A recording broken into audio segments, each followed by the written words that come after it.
नमस्कार, आप देख रहे हैं 4 PM और मैं हूं आपके साथ निधि तिवारी। G20 को लेकर बड़ी जोर शोर से तैयारियां कर ली गई हैं। G20 से पहले मोदी सरकार ने तमाम तामझाम करके माहौल बनाने की पूरी कोशिश की है। कार्यक्रम का आयोजन बेहद भव्य तरीके से किया जा रहा है। दिल्ली में तमाम बैनर पोस्टर लगे हुए हैं। मोदी जी की तस्वीरों को चमकते हुए कई सारे पोस्टर आपको दिखाई देंगे। लेकिन G20 की मेजबानी से पहले मोदी की छवि को बड़ा झटका लगा है। जी हां, विदेशी मीडिया ने मोदी के दिखावे वाली राजनीति की जमकर खिंचाई की है। विदेशी अखबारों ने मोदी की छवि को लेकर क्या लिखा है आगे आपको बताऊंगी, लेकिन उससे पहले कुछ तस्वीरें देखिए G20 की तैयारियों की।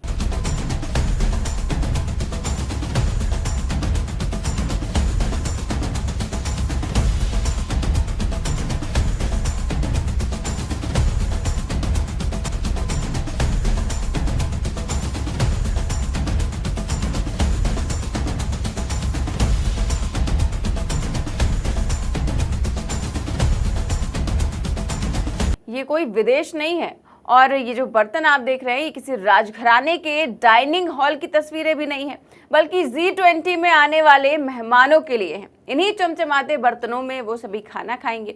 सारे बर्तन सोने चांदी के हैं जो विदेशी मेहमानों की खातिरदारी के लिए हैं और पूरी दिल्ली को सजा दिया गया है। ज्यादा नहीं, केवल 4,000 करोड़ रुपए खर्च किए गए हैं। अब कुछ लोग कहेंगे कि अच्छी बात है कि इस तरह के प्रबंध किए गए हैं ताकि विदेशों में भारत की छवि अच्छी रहे। बिल्कुल सही बात है।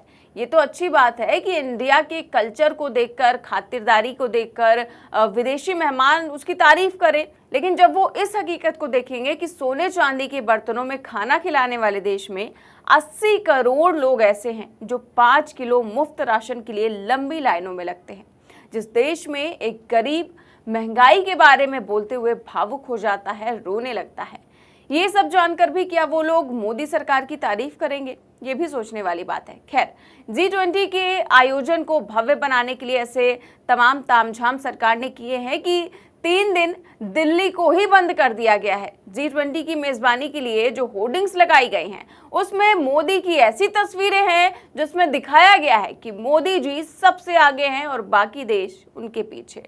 और यही तस्वीर पोस्ट करते हुए वॉशिंगटन पोस्ट ने मोदी सरकार की खूब खिंचाई की है। उन्होंने लिखा, The G20 summit is a huge global branding exercise for Modi's India। यानी कि G20 समिट मोदी के भारत के लिए वैश्विक स्तर पर छवि चमकाने की बड़ी कवायद है। इसके आगे पूरे जो आर्टिकल लिखा है उसमें क्या लिखा है वो भी मैं आपको हिंदी में पढ़ के सुनाती हूँ।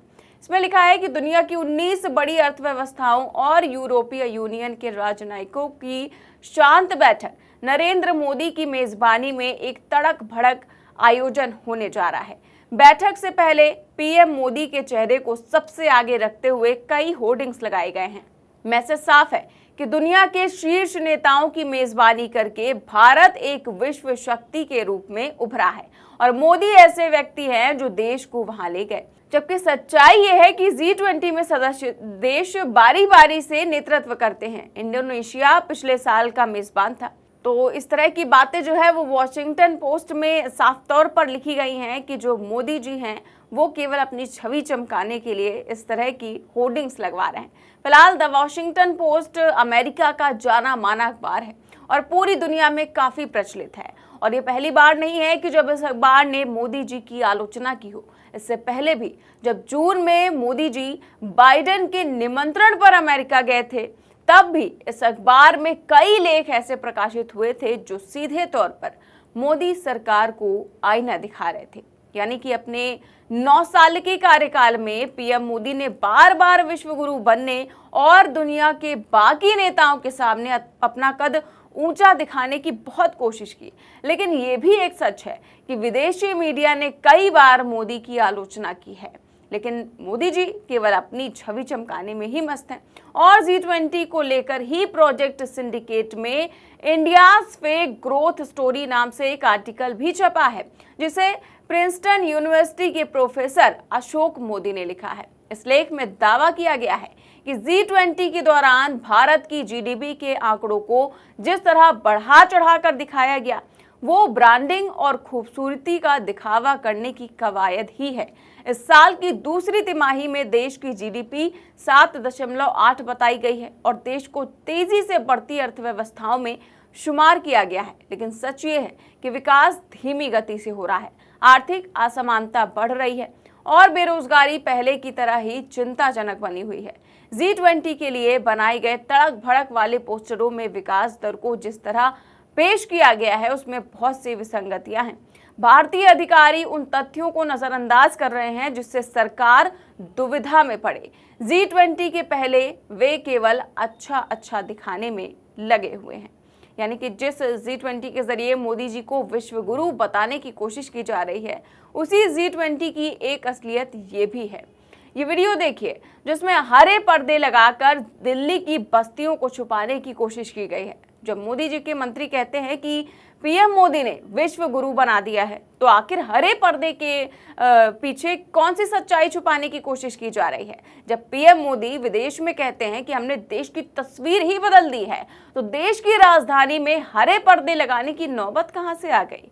विदेशी मेहमानों को चांदी के बर्तनों में खाना खिलाने के लिए, कार्यक्रम को भव्य बनाने के लिए सरकार 4,000 करोड़ रुपए खर्च कर रही है, लेकिन दूसरी ओर दिल्ली में जितनी भी गरीब बस्तियां हैं सबको ग्रीन पर्दे से ढक रही है। हालांकि अपने यहाँ जो मीडिया है उसको क्या ही कहने हैं, आप सब कुछ अच्छे से ही जानते हैं। उन्हें तो केवल अच्छाई दिखानी है और केवल मोदी जी की साफ छवि दिखानी है। इस पर्दे के पीछे की सच्चाई मीडिया कभी नहीं दिखाएगी। लेकिन इस पर वरिष्ठ पत्रकार रवीश कुमार ने ट्वीट कर लिखा है कि प्रधानमंत्री जी, आपको मेरी बात बुरी लग सकती है, मगर सच यही है कि ये गोदी मीडिया G20 कवर करने लायक ही नहीं है। इसे नहीं पता कि आपकी चुनावी रैली और G20 में क्या फर्क है। इतना थर्ड क्लास मीडिया लेकर आप किसी आयोजन के लिए लेजर लाइट पर कवरेज तो करवा सकते हैं, मगर उसके ग्लोबल महत्व और असर पर नहीं। आप खुद 2 मिनट टीवी चलाकर देख लें कि गोदी मीडिया का कवरेज किसी भी तरह से ग्लोबल लेवल का है या नहीं। अब भी समय है कि गोदी मीडिया और इनके मालिकों को G20 से दूर रखें। विदेश मंत्रालय से कहें कि G20 का कॉपीराइट फ्री वीडियो जारी करें ताकि यूट्यूबर भी उनका इस्तेमाल कर सके। और क्या ही कहें, जो लिखा है उसे आप भी दिल से स्वीकार तो करते ही होंगे।